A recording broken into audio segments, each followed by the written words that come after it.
يطعمني ويسقين وإذا مرضت فهو يشفين.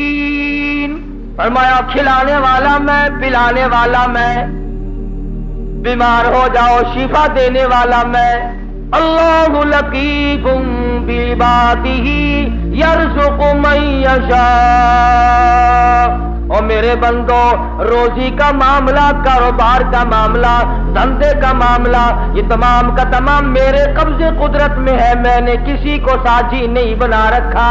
واللہ یقبض ویبسط والیہ ترجعون.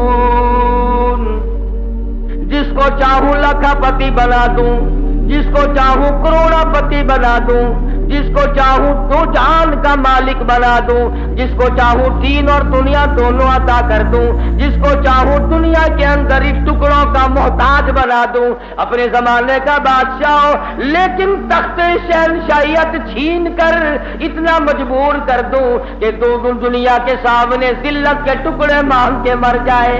فرمایا کام اللہ میاں کا ہے. لم یحتسب، وہاں سے کھلاؤں گا جہاں کا تجھے کبھی گمان بھی نہ آیا ہوگا، تیرا خیال بھی نہ ہوگا.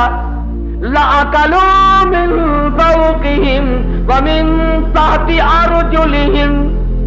جب تم میرے بن جاؤ گے، میری طرف جھک جاؤ گے، میرے عبادت گزار بن جاؤ گے، میری توحید کے پرستار بن جاؤ گے، میرے نام کے ساتھ شرک کی لعنت نہیں لگاؤ گے، مجھے سارے جان کا مالک و خالق مانو گے، اولاد کا مالک میں، مال کا مالک میں، تیری جان کا مالک میں، تیرے کارخانے کا مالک میں، تیری دکان کا مالک میں، تیرے بیوی بچوں کا مالک میں، تیرے عزیز و اقربا کا مالک میں.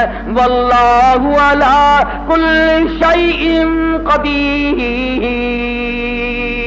اور سارے جان پہ قبضہ قدرت میرا ہے. اور آج میرے بندے مان جا، تیرا مالک بھی میں. فرمایا کھلانا میری ذمہ داری ہے. وَفِي السَّمَاءِ رِزْقُكُمْ وَمَا تُوعَدُونَ. فرمایا جب تم میرا بن جاتا ہے، لَأَكَلُوا مِن فَوْقِهِمْ وَمِن تَحْتِ أَرْجُلِهِمْ. اوپر سے بھی رزق برساتا ہوں، زمین سے بھی رزق اگاتا ہوں، تجھے کسی طرح کی پریشانی نہیں ہونے دیتا. سارا جہان میں نے تیرے لیے بنایا.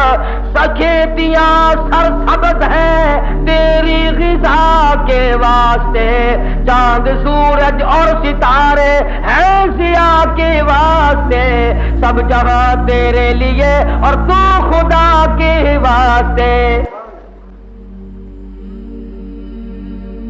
فرمایا اس بات کے غم میں تو پڑا ہی نہ کر، میں بھی شامل ہوں آپ ہی لوگوں میں. رات کو نیند نہیں آتی، کس طرح پلے گا بال بچہ، کس طرح کاروبار چلے گا. اے کاش ہماری نیند اڑے تو یوں اڑے، اے میرے مالک اگر قبر میں تیرا سہارا نہ ملا تو میں کہاں جاؤں گا. میدان حشر کی بربادی میں اگر تیری رحمت کا سایہ نہ ملا تو میں کہاں جاؤں گا. پل صراط سے گزرتے وقت اگر تیری کریمی مجھ پر نہ ہوئی تو میں کہاں جاؤں گا. اس پر ہمارا یقین نہیں، اس لیے پریشانی نہیں، اس لیے غم نہیں، اس لیے حزن و ملال نہیں. حضرات صحابہ کرام رضوان اللہ تعالی علیہ مجمعین کی جماعت ان تمام چیزوں کو سمجھ چکی تھی. نبی کی تعلیمات کا صحیح اثر ان پہ ہوا.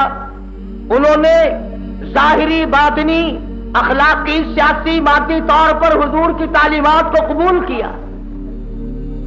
انہوں نے یوں کہہ کر جان نہیں چھڑائی تھی کہ صاحب مذہب اور ہے، سیاست اور ہے. جب آدمی اندر سے بے ایمان ہو جائے نا پھر ہزاروں رستے نکالتا ہے، ہزار رستے بنا کر اپنے آپ کو چلانا چاہتا ہے، پر اللہ بات چلنے نہیں دیتا. جیسا کہ ہمیں عادت پڑی ہوئی ہے ہر معاملے میں جھوٹ بولنے کی. سیدنا عیسیٰ علیہ السلام کا زمانہ ہے، اللہ کے نبی ہیں، پاک پیغمبر ہیں، روح اللہ ہے. ایک خادم ساتھ رہتا تھا. عیسیٰ علیہ السلام نے 3 روٹیاں پکوائی اور اس خادم کے حوالے کر دی کہ ان کو پلے باندھ لے، راستے میں کام آئیں گی. اللہ اکبر. ہو پیغمبر ہو نبی روح اللہ، اسے بھی بھوک لگتی ہے، اسے بھی پیاس لگتی ہے، اور جسے بھوک پیاس لگتی ہو وہ حاجت روا نہیں ہو سکتا۔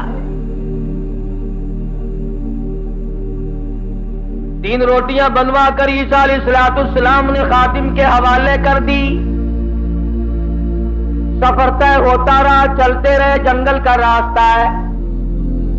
چپکے سے خادم نے 1 روٹی نکال کر کھا لی۔ کسی درخت کے نیچے جا کر چھاؤں میں عیسیٰ علیہ السلام بیٹھے، فرمایا روٹی لے آ۔ جب نکال کے دیکھی تو 2 نکلی۔ عیسیٰ علیہ السلام فرمانے لگے گرتی تو تینوں گر جاتی، یہ تیسری روٹی کہاں گئی؟ کہنے لگا اللہ پاک کی قسم ہے میں نے تو نہیں کھائی۔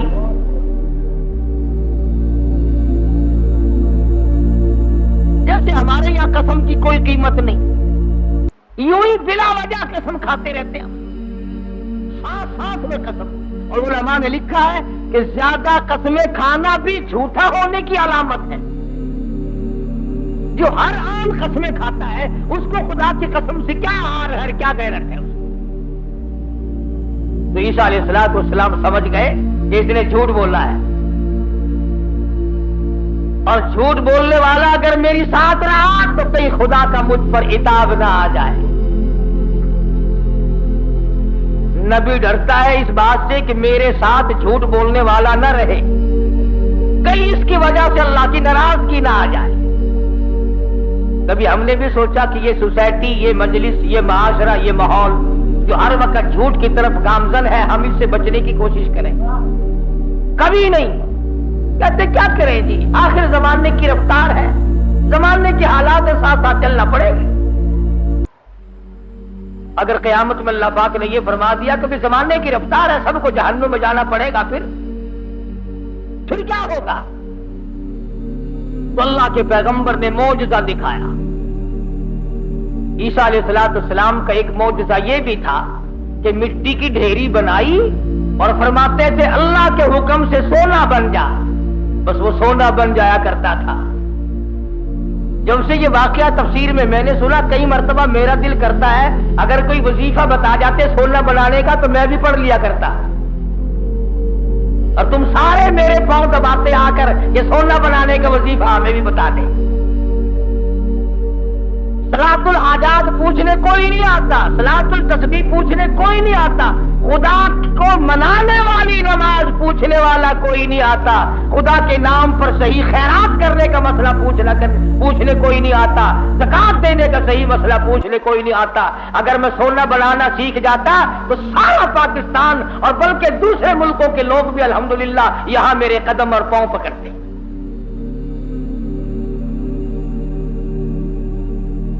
اور اللہ کے قرآن کے مقابلے میں کروڑوں ٹن سونے پہ لعنت ہے ایک آیت کے مقابلے۔ کیوں؟ سونے کے مالک تو میں نے کئی بدلتے دیکھے، قرآن والا کبھی نہ بدلا۔ سونے چاندی کے مالک تو میں نے کئی بدلتے دیکھے، اور یوں بدلے کہ تو برائے بندگی ہے یاد رکھ، تو برائے بندگی ہے یاد رکھ، بہر سر افگندگی ہے یاد رکھ، تو برائے بندگی ہے یاد رکھ، بہر سر افگندگی ہے یاد رکھ، چند روزہ زندگی ہے یاد رکھ، ورنہ پھر شرمندگی ہے یاد رکھ۔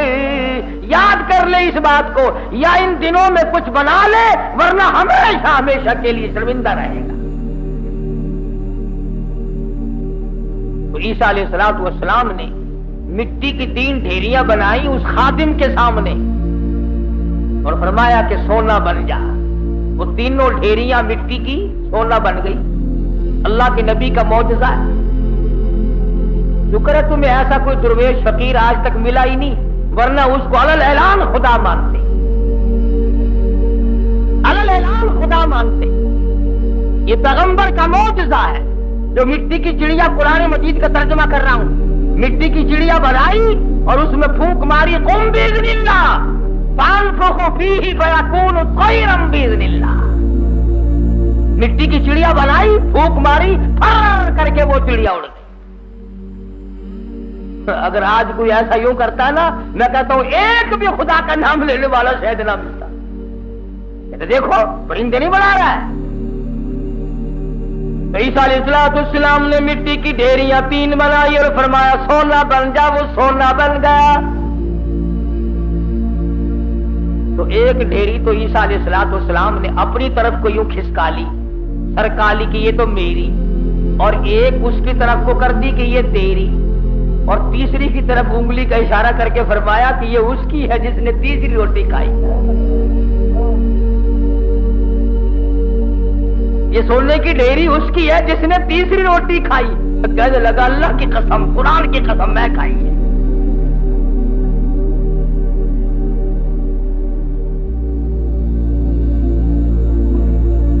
اللہ کے پیغمبر کی آنکھوں میں آنسو آ گئے. فرمایا ادھر بھی قسم ہے. اور دنیا کے طلبگار کیا کرے گا اس سونے کو لے کر؟